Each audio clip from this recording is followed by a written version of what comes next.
শান্তির প্রতীক অমর বাণী। শান্তির প্রতীক অমর বাণী। বিসমিল্লাহির রহমানির রহিম।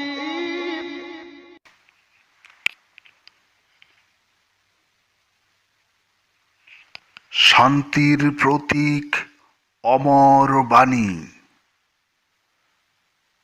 আল্লাহ রাসূল, ইয়া রাসূলাল্লাহ। বিশ্ব মানব যদি বাঁচতে চাও, সারা দুনিয়া এক হও। সত্যানুসন্ধান। একটি নবযুগ আমাদের দুয়ারে এসে উপস্থিত। মান্য অতিথির মতো সম্বোধনা করে না আনলে সে ঘরে আসতে নারাজ। অনাহুত গৃহে প্রবেশ করতে সকলেরই লজ্জা হয়। নবযুগ লজ্জা অনুভব করছে। তার লজ্জা ভাঙানোর ভার আমাদের উপর। কিন্তু যে অতিথি এলো, সে শত্রু না মিত্র, প্রকৃত হিতকামী না প্রতারক, তা না জেনে তো তাকে গ্রহণ করা যায় না। তাই তার যথাসম্ভব পরিচয় নেওয়া দরকার। আগন্তুক আমাদের পর নয়, মানব সভ্যতার শিশু, অতীত ও বর্তমানের সন্তান। সে নিজ থেকেই এসেছে। তার সম্পর্কে আমাদের অবহিত হতে হবে মাত্র। আর এক্ষেত্রে অবহিত হওয়াই সংবর্ধনা জ্ঞাপন করা।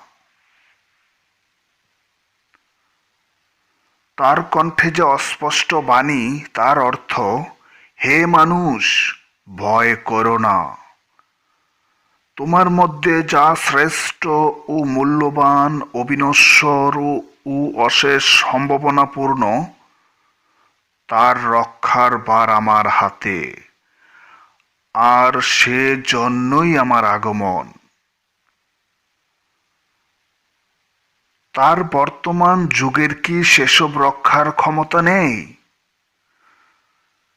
শ্রেষ্ঠ ও মূল্যবানকে ভুলে বর্তমানে আমরা কি শুধু অপকৃষ্টের সাধনা করে চলেছি?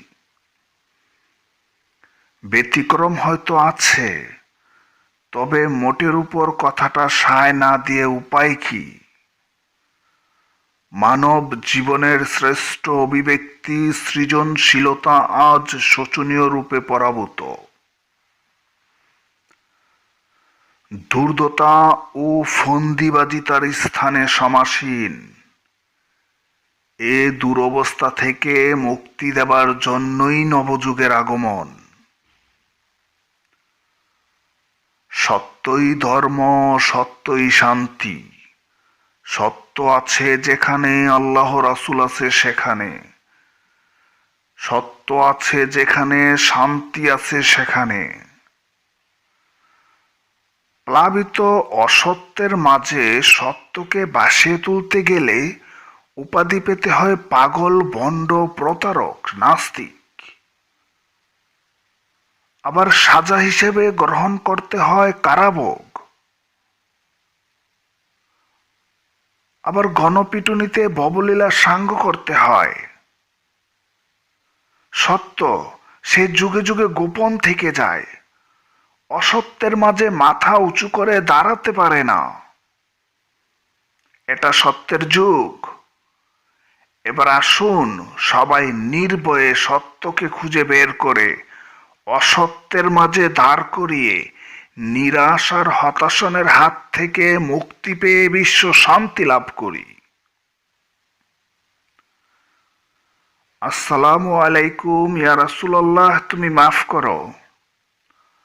আসসালামু আলাইকুম 1,24,000 পয়গম্বর, যে যেখানে থাকুন না কেন সকলে সত্যের পতাকা নিয়ে বের হন।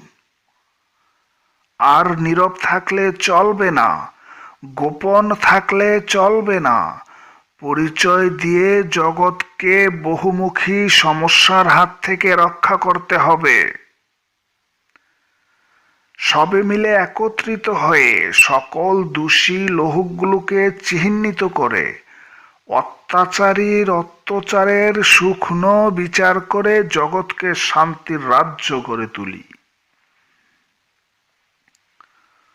কাগজের পাতায় লিখে দিলাম আলপনা, অমর বাণী কইবে কথা যেদিন আমি থাকব না।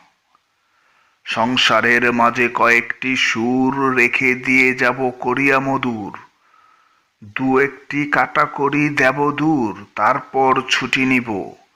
ইতি মোহাম্মদ লাল মিয়া।